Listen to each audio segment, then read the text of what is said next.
जय हिंद साथियों। आज हम लोग जो उस दिन एक वीडियो आई थी अपनी पहलगाम अटैक को लेके, तो उसी को लेके आज जो एक दूसरी वीडियो है कि भारत का अगला कदम क्या होगा। तो पहले 2 मिनट उस घटना के बारे में देख लेते हैं। उस दिन हुआ क्या था कि जो भारत में पर्यटक थे वो बहरान घाटी में, और वहां पर क्या करने गए थे, तो एंजॉय कर रहे थे अपने परिवारों के साथ में। अचानक कुछ आतंकवादी आर्मी की ड्रेस पहन के या सेना की ड्रेस पहन के आए और सीधे अंधाधुंध फायरिंग की, जिसमें 27 से 28 भारतीय शहीद हो गए, जो कि एकदम निर्दोष थे, निर्मम थे। और ये कृत्य किसके द्वारा किया गया, आप सभी को पता है किसके द्वारा किया गया। तो एक ही है, वो कौन है? सुअर पाकिस्तान। ठीक है, उसी के द्वारा ये कृत्य किया गया। ये आप देख रहे होंगे, ये वो समय था कि जब लोग पार्टी कर रहे थे, अपना एंजॉय कर रहे थे, घूमने आए थे। बहुत सुंदर जगह है ये, ठीक है। और उसके बाद में ये दृश्य देखो, कितना भयावह दृश्य है, जो कि शायद ही कोई अपने जीवन में ऐसा दृश्य भूल पाए। चाहे वो यहाँ पर उपस्थित हो, वो तो कभी नहीं भूल सकता, लेकिन जो यहाँ उपस्थित नहीं भी हो, जिसको ये घटना पता चली, वो भी ये दृश्य या ये घटना कभी नहीं भूल सकता। ये परिवार देखो, ये इनकी पत्नी और ये इनके पति हैं, जिनके ऊपर गोली मारकर हत्या कर दी, और इनकी पत्नी को केवल इस वजह से छोड़ दिया कि जाओ और पूरे भारत में ये कहो जाके, या भारत में ये बताओ जाके कि हम लोगों का दबदबा कितना है, और पूरे भारत में जाके आतंकवादियों का मतलब दहशत कैसे हम लोग फैलाते हैं, उस टाइप से बताना है। इसी वजह से इनको छोड़ दिया और धर्म पूछ कर ही हत्या की गई। केवल धर्म पूछा गया, ना यहाँ पर जाति पूछी गई, ना कुछ भी पूछा गया, केवल पूछा गया तो सिर्फ धर्म पूछा गया। आगे देखते हैं हम लोग। ये आप देख रहे हैं क्या, तो आप देख रहे हैं कि उस दिन वजह क्या थी। हम लोग आते हैं कि उस दिन क्या ऐसी वजह रही कि जिस वजह से इतनी बड़ी घटना हो गई। सरकार से तो चूक हुई, उसमें कोई दो राय नहीं, सरकार से चूक हुई। और जो वजह है, वो वजह निकल कर ये आई कि सुरक्षा एजेंसियां थी अपनी, उन्होंने ये जानकारी दी थी काफी समय पहले ही, फरवरी में ये जानकारी दी थी कि कुछ बड़ा होने वाला है, अप्रैल लास्ट में या फिर मई के सेकेंड वीक में कुछ बड़ा होने वाला है। अब बात आती है, होता क्या है, वजह ये होती है कि बलूचिस्तान पाकिस्तान का एक एरिया है क्या, तो बलूचिस्तान नामक एक एरिया है। ये देखो, आपको दिख रहा होगा, ये जो दिख रहा है ये पूरा एरिया क्या है, बलूचिस्तान एरिया है। यहाँ पर ये ट्रेन है, ट्रेन जा रही थी यात्रियों से भरी हुई, और इसी में अचानक, अब भाई तुम अगर कांटे बोओगे तो लगेंगे किसको? तुम्हें ही, सीधी सी बात है। वही हुआ, आतंकवाद को बोते कौन हो? तुम ही बोते हो ना, तुम ही, तो लगेंगे किसको? वो तुम्हारे ऊपर भी तो अटैक करेंगे। हुआ भी यही कि बलूचिस्तान में ट्रेन जा रही थी और इस ट्रेन को हाईजैक कर लेते आतंकवादी, और इस घटना को दबाने के लिए, क्योंकि वहां पर जनता बहुत ज्यादा भड़क चुकी थी पाकिस्तान में। यहाँ की, खासकर बलूचिस्तान को तो आप जानते ही हो, वो पाकिस्तान से अलग होना चाहता है, तो यहाँ की जनता तो वैसे ही भड़की थी। बाकी बचे हुए पूरे पाकिस्तान की जो जनता थी वो भड़क चुकी थी, और इसी वजह से इन्होंने क्या किया कि भारत पर अटैक करवा दिया। अच्छा, अटैक करवाने के 2 दिन पहले, ये जर्मन शेफर्ड दिख रहा है आपको, कौन?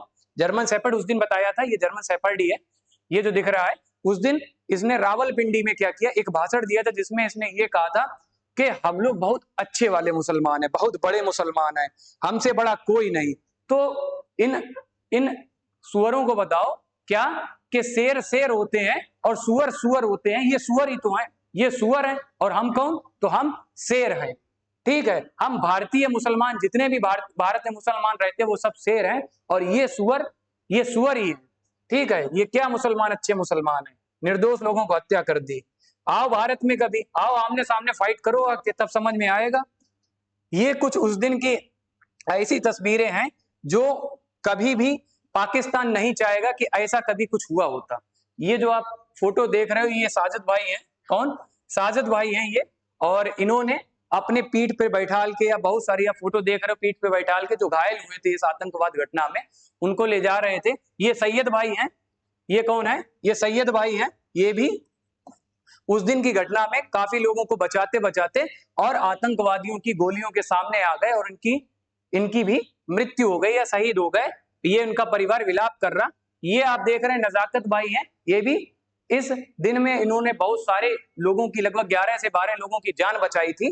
तो ये भी अगर देखा जाए, अगर पाकिस्तान ये नहीं चाहता था, पाकिस्तान क्या चाहता था? पाकिस्तान चाहता था कि ये जो कश्मीरी हैं, कश्मीरी को ऐसे ही दोबारा फिर भड़काया जाए जैसे ये पहले भड़के हुए थे, और इसी की आड़ में हम लोग यहाँ पर आतंकवाद को दोबारा से जन्म दे सकें। लेकिन ऐसा हुआ नहीं, उन्होंने नहीं सोचा होगा। यहाँ का जो कश्मीरी है बढ़िया पर्यटन में, ये आप देख रहे हो डल झील की फोटो है, बढ़िया पर्यटन में नाव चला रहे हैं, बढ़िया पैसा कमा रहे हैं, ठीक है, बहुत अच्छा पैसा कमा रहे हैं। पहले जो पर्यटन था वहां पर 20 से 25 लाख लोग साल में जाते थे, और उससे भी पहले अगर देखा जाए 2019 से पहले तो लगभग 2 से 2.5 लाख पर्यटन के तौर पे जाते थे। उसमें भी ज्यादातर 2 जगह जाते थे, एक तो माता वैष्णो जी के मंदिर में दर्शन करने के लिए जम्मू, और दूसरा जाते थे बाबा अमरनाथ के दर्शन के लिए, तो पहलगाम होते हुए जाते थे, वही रास्ता है। तो आज क्या है, आज ये सब कुछ छोड़ के अब इनके पास में बढ़िया, क्योंकि 2 से 2.5 करोड़ पर्यटन 24 और 25 में गया है, तो कितना अच्छा पैसा कमा रहे होंगे, तो वो ये बहकेंगे क्यों? इन्हें समझ में आ रहा है कि हम भारतीय हैं और हमारे पक्ष में ही भारत है, हमारा साथ देता, हर तरह से हमें साथ देता, हमें अपना मानता है, तो हम भी अपना माने। तो इसी वजह से ये लाल चौक आप देख रहे हो, लाल चौक को 7 दिन के लिए इन लोगों ने शोकाकुल की वजह से, मतलब कि जो भी घटना हुई उसके लिए हम अपना शोक प्रकट कर रहे हैं, तो लाल चौक को इन्होंने 7 दिन के लिए बंद किया, क्योंकि ये देख रहे हो पहले चहल पहल ऐसे रहती थी, और बाकायदा इन कश्मीरियों ने इसके लिए प्रोटेस्ट किया, इसका विरोध प्रदर्शन किया, ठीक है।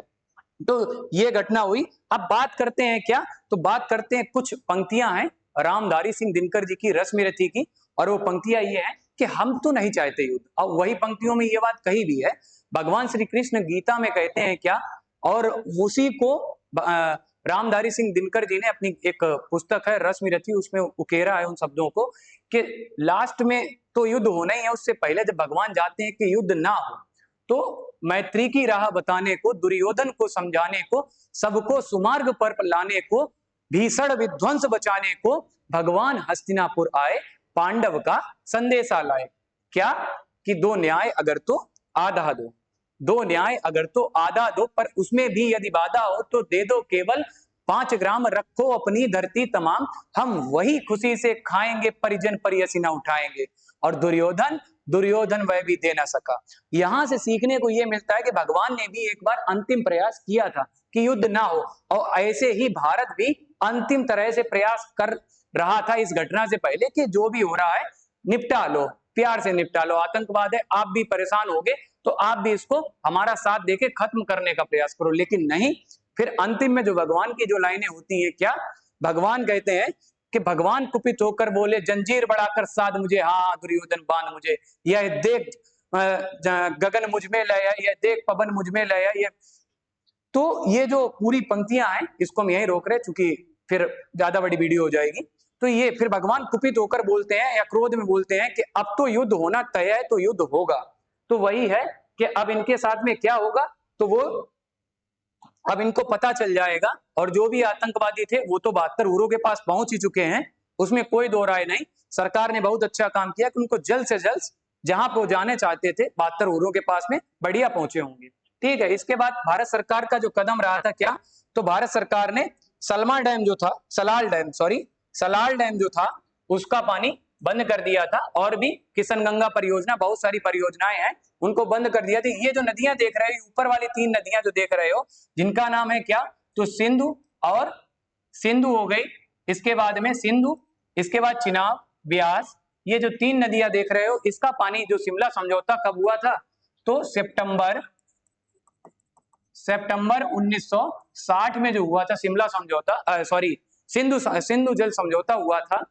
कब, तो सितंबर 1960 में सिंधु जल समझौता हुआ था, जिसमें यह कहा गया था कि ये 3 नदियों का पानी पाकिस्तान को दिया जाएगा, और ये बची हुई नीचे वाली 3 नदियां कौन सी, तो रावी, और इसके बाद में आती है कौन सी, ये झेलम है, ब्यास नहीं है, चिनाब, झेलम, यहां पर आती है रावी, व्यास और सतलज नदी। इसका पानी भारत उपयोग में अपने कर सकता है, लेकिन एक लिमिट में, भारत को छोड़ना भी पड़ेगा, एक लिमिट में ही भारत इसका उपयोग कर सकता है। तो इसका पानी भारत ने रोक लिया था और फिर फाइनली छोड़ दिया, जिससे बह गया, मुजफ्फराबाद बह गया, ठीक है। तो आगे बढ़ते हैं हम लोग, क्या आगे देखते हैं कि ऐसे ही एक ये घटना होने के बाद में क्या हो रहा है कि वो पाकिस्तान समझ तो गया है कि भारत कुछ बहुत बड़ा करने वाला है, और इसमें कोई दो राय नहीं कि भारत कुछ बड़ा करने वाला है, ठीक है। तो ये जो दिख रहे हैं पाकिस्तान के रक्षा मंत्री हैं, पाकिस्तान के रक्षा मंत्री हैं जिनका नाम है ख्वाजा आसिफ। क्या नाम है इनका? नाम है ख्वाजा आसिफ। और ये धमकी दे रहे थे काहे पे? तो अमेरिकी न्यूज चैनल पे अमेरिकी एंकर बात कर रही थी, एक लेडीज थी, अमेरिकी एंकर थी, वो बात कर रही थी, जिन्होंने धमकी दी थी कि हम परमाणु बम 130 के 130 छोड़ देंगे। अरे गधे, तुम्हें कौन समझाए? गधे हो तुम पूरे। तुम छोड़ोगे तो हम क्या बैठे हैं? हमने क्या यहाँ दिवालियों चलाने के लिए रखे हैं? इसको समझाओ। ये भी गधा ही है, सुअर से कम नहीं है ये भी। और भूल गए, एक बार तुमने इनके सामने कहा था, ये कौन है? अटल बिहारी वाजपेयी जी हैं। एक बार पाकिस्तान ने ये बोला था कि जब 2000 में युद्ध हुआ था कारगिल वाला, तो पाकिस्तान के जो पाकिस्तान के उस टाइम के प्रधानमंत्री थे, वो अमेरिका के राष्ट्रपति के साथ बैठे थे और वहां जाके बोल रहे थे कि भारत से कहो युद्ध ना करे, नहीं तो हम परमाणु बम छोड़ देंगे।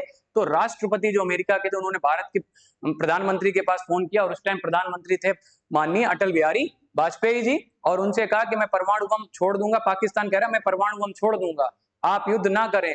तो जो अटल बिहारी वाजपेयी जी थे, उनकी केवल एक लाइन थी कि मैं अपना 10% भारत होने के लिए तैयार हूं, लेकिन मैं चुनौती के साथ कह सकता हूं कि अगली सुबह पाकिस्तान देख नहीं पाएगा। तो भूल गए। अरे वो तो केवल उन्होंने कहा था, ये जो वो भी कर सकते तो उन्होंने किया भी। ठीक, ये जो देख रहे हो यही होता है क्या? परमाणु बम होता है कुछ इस प्रकार का देखने को लगता है। और ये पूरी सुअरों की फौज, जो कि आपको पता ही है, एक तो जर्मन शेफर्ड था, ये सुअरों की फौज, ये गधा। ठीक है, पूरी टीम बन रही है यहाँ पर। ठीक है, पूरी टीम बन रही है। ये आप देख रहे हो भारतीय नौसेना और थोड़ी पिक्चर बढ़िया नहीं आ रही होगी, हम समझ सकते हैं, लेकिन थोड़ा हम बताए दे रहे हैं। 1971 में क्या हुआ था? 1971 में युद्ध हुआ था, और जिसमें क्या हुआ था, बांग्लादेश अलग बना था और पाकिस्तान से बांग्लादेश अलग हो गया था। वो युद्ध हुआ था, और उस युद्ध में भूल गए ये लोग कि ये जो दिख रहा है, ये शिप था अपना INS विक्रांत। कैसे इसने पाकिस्तान की ऐसी की तैसी कर दी थी। और ये जो दिख रहा पाकिस्तान की पनडुब्बी जहाज था, जिसका नाम था PNS गाजी। क्या नाम था? PNS गाजी इसका नाम था। और ये भारत में आया था अटैक करने के लिए। तो कहीं पर अफवाह उड़ा दी गई कि जो INS विक्रांत है वो विशाखापट्टनम में है, और विशाखापट्टनम में एक खराब जहाज खड़ा था, और खराब जहाज ने इसको ऐसा मारा कि पूरा PNS गाजी वहीं डूब गया। गजवाए हिंद चाहिए इन्हें। आगे बढ़ते हैं हम लोग, देखते हैं, थोड़ा कंपेयर करते कि भारतीय सेना और पाकिस्तानी सेना के बीच में, हालांकि कोई कंपेयर है नहीं, लेकिन फिर भी हम लोग अपनी आगे आने वाले एग्जाम्स के हिसाब से कुछ जो कंपेयर बनते हैं वो कर सकते हैं। कि ये इंडियन एयरफोर्स का है कि अपने भारत के पास में कितने, तो भारत के पास में लगभग 2185 टोटल एयरक्राफ्ट हैं, और इनके पास में 1281, आधे से भी कम बोल सकते हो। ठीक है, फाइटर्स इनके पास में 590, अपने पास में 590 और इनके पास में 320। अपने पास में अटैक करने वाले जो फाइटर्स हैं वो हैं 804 और इनके पास 410। अपने पास ट्रांसपोर्ट के लिए 708 और इनके पास में 296। मतलब आप जो भी देख रहे हो वो सब आधा ही है। कैसा है? आधा ही है। भारत से इसका आधा ही है। तो क्या मुकाबला ये करेगा? देख रहे हो ये तैयार बैठे, ये कह रहे कि बस सैल्यूट कर रहे हैं, बस आर्डर दो आप हमें। सुबह नहीं हुई है, या सुबह नहीं हो पाएगी पाकिस्तान की, निपटा देंगे। ये आप देख रहे हैं, इंडियन नेवी का देख रहे हैं कि इंडियन नेवी अगर युद्ध में उतरेगी तो क्या कर सकती है। आप देख रहे हो ये भारत और ये पाकिस्तान का। तो यहाँ पर है फ्लीट स्ट्रेंथ के लिए 294 है और इनके पास में 114 है। इसके बाद एयरक्राफ्ट कैरीज, मतलब जो एयरक्राफ्ट जो होते हैं जिसपे आपने देखा होगा जहाज ऐसे करके उड़ के जाता है, ऐसे करके उड़ के जाता है या इसी पे आके उतरता है, वो वीडियो आपने देखी होंगी रील्स वगैरह में। तो वही बात की गई। तो ये भारत के पास में इनकी संख्या 2 है और पाकिस्तान के पास में 0 है ही नहीं। इसके बाद में हेलीकॉप्टर कैरीज, ये तो हालांकि इनके पास भी नहीं है और अपने पास में, ये डाटा पुराना है, अपने पास में 2 इनकी संख्या है। इसके बाद डिस्ट्रॉयर शिप, इनके पास केवल 2 और अपने पास 12। तो ऐसे अगर ये भी देखेंगे आप तो क्या, तो इनकी संख्या अपने डबल से भी ज्यादा है। किसकी? नेवी की। तभी पाकिस्तान कभी इंडियन नेवी से अपनी तुलना नहीं करता, क्योंकि पता है हर बार इंडियन नेवी ने इनको कुत्ता ही बनाया है। हर बार इनको इंडियन नेवी ने क्या बनाया? कुत्ता। अब बात करते हैं इंडियन आर्मी की। तो इंडियन आर्मी भी आप देख रहे हो अपने पास में लगभग 12 लाख के आसपास सैनिक हैं और इनके पास में 6 लाख, आधे सैनिक। अपने पास में कॉम्बैट जो टैंक्स हैं वो लगभग 4500 के आसपास हैं और इनके पास लगभग 2900 के आसपास। अपने पास अगर देखा जाए तो एयरक्राफ्ट स्ट्रेंथ है लगभग 2102, इनके पास में 951। मतलब कहां से इनका जोड़ है, कहां से भैया, कहां से तुम सोच रहे भारत से युद्ध करने के लिए? देखो क्या अंतर है इसमें, ये देखो, इन्हें देखो, ये देखो कुत्ता बैठा और ये देखो पाकिस्तान का नक्शा कुत्ता वाला, है तो दोनों कुत्ते ही। देखो ये भी कुत्ता है, तो ये है तो कुत्ता ही, और हरकतें क्या इसकी कम है, वो भी तो कुत्तों ही वाली तो हैं। आगे देखते हैं, अब भारत इसमें क्या ऐसा कर दे कि जो इनके ऊपर ये अपने जीवन भर इनकी सातों पुश्तें याद रखें कि भारत, हालांकि उन्हें याद है, उन्हें याद है 1965 भी, उन्हें याद है 1971 भी, उन्हें याद है 2000 भी, और उन्हें याद है पुलवामा भी उनको याद है, जब उसमें उन्होंने अपने निर्दोष सैनिकों के ऊपर बोल सकते हो उनकी हत्या कर दी थी, वो शहीद हो गए थे, तो वो उसके तहत में सर्जिकल स्ट्राइक की थी, फिर एयर स्ट्राइक की थी, उन्हें वो सारी याद है, वो तो उनकी सातों पुश्तें याद रखेंगी। लेकिन भारत क्या कर सकता है? भारत ने जैसे कि हाल ही में अभी जो सलाल डैम है उसको बंद किया है, सलाल डैम को क्या किया है? बंद किया है। अभी बंद ही रहने दे, गर्मी है, पाकिस्तान गर्मियों में क्या बोएगा? तो धान की फसल बोएगा, तो धान की फसल पाकिस्तान बोएगा तो गर्मियों में। अब इसकी आर्थिक स्थिति को अगर हमें तोड़ना है तो ये धान की फसल पाकिस्तान गर्मियों में बोएगा, और जब पानी मिलेगा नहीं तो धान की फसल ये खराब। और फिर जब सर्दियां आ जाए, वही सितंबर अक्टूबर नवंबर के टाइम पे जब सर्दियां आ जाए, तो उस टाइम पे पानी भारत छोड़ दे, जिससे गेहूं की फसल होगी वो भी तबाह। अब 200 रुपए किलो वाला आटा आप खाइए 1000 रुपए में, तो फिर बच्चे पूछेंगे पापा आटा इतना महंगो काहे मिल लो? आटा तो महंगा मिलेगा, तब पापा बताएंगे कि हम ऐसे हैं, आतंकवाद बेचते हैं, हम सुअर हैं, तो तब वो बताएंगे। और क्या कर सकता है? तो भारत ये देख रहा है, ये इनका ऑयल रिफाइनरी है, ऑयल जहां पर स्टोर किया जाता है वो जगह है, भारत यहाँ पर सीधे बमबारी कर दे, इसको डिस्ट्रॉय कर दे, तो यहाँ पे इन पे जो घर मोटरसाइकिल चलती, वही पुरानी वाली अपने यहाँ तो बंद हो चुकी है जमाने की, वो जो घर वाली मोटरसाइकिल चलती जो अपने यहाँ पे 90s की मूवीज में जो दिखाया जाता था वो वाली, तो वो भी नहीं चल पाएंगी। अब इनका जो परिवहन है और ट्रांसपोर्टेशन है वो सब बंद हो जाएगा। इसके बाद भारत इनके यहाँ की लाइट व्यवस्था, यहाँ पर जहां पर इनका पावर हाउस है वहां बम गिरा दे, जिससे इनका पूरा पावर हाउस तबाह हो जाएगा, तो पूरा पाकिस्तान अंधेरे में। ठीक है, ये कर सकते हैं। इसके बाद में हम लोग देखते हैं क्या, तो थोड़ा देख लेते हैं कि जो इंडियन नेवी है वो क्या और कर सकती है। इंडियन नेवी यहां से पूरा ब्लॉकेज कर दे, ये एरिया पूरा ब्लॉकेज कर दे। ये पूरा एरिया आपको दिख रहा है, ये पूरा पाकिस्तान ही है, ये एरिया जो आपको दिख रहा है ये पूरा पाकिस्तान ही है। यहां से इंडियन नेवी इसको अरब सागर है ये, यहाँ पर इसको ब्लॉक कर दे इंडियन नेवी, जिससे इनका एक्सपोर्ट और इंपोर्ट बंद हो जाएगा। अर्थव्यवस्था इनकी आधे से ज्यादा ऐसे ही चौपट हो जाएगी। बाकी बची हुई चीजें हमने आपको बताई हैं, तो उससे चौपट हो जाएंगी। तो ये रही बात। और भारत क्या कर सकता है, तो कोई बड़ी बात नहीं, आज से लेके कल तक कुछ भी हो सकता है। इंतजार करे पाकिस्तान के कब जूते खाने को मिलेंगे और कैसे खाने को मिलेंगे, और वो इंतजार कर भी रहा है, और इसके सिवा वो कुछ कर भी नहीं सकता। मिलते हैं अपनी नेक्स्ट वीडियो में, तब तक के लिए हमारे साथ बने रहिएगा। जय हिंद साथियों।